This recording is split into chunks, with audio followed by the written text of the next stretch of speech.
राज्य मंत्रिमंडळाची विधिमंडळात बैठक सुरू। छत्रपती शिवाजी महाराज यांच्या जयंतीच्या निमित्तानं काही विशेष निर्णय होणार का याकडे सर्वांचं लक्ष।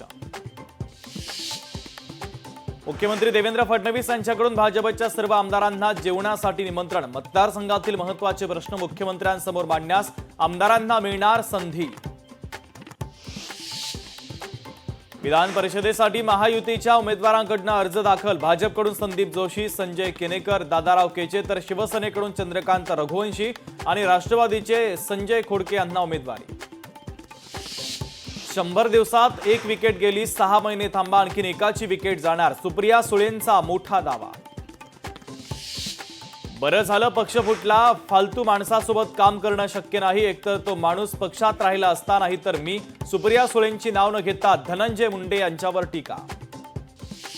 लोकशाही मराठीच्या बातमीची विधान परिषदेचे विरोधी पक्षनेते अंबादास दानवे यांनी घेतली दखल। संरक्षक भिंत घोटाळ्याची चौकशी करण्याची दानवेंची मागणी।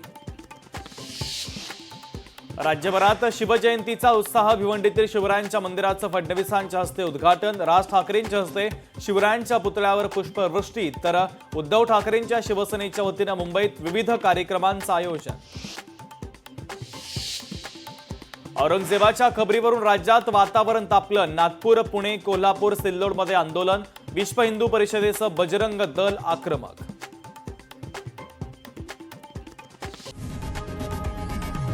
लोकशाही मराठी ऐका, पहा, जागरूक रहा।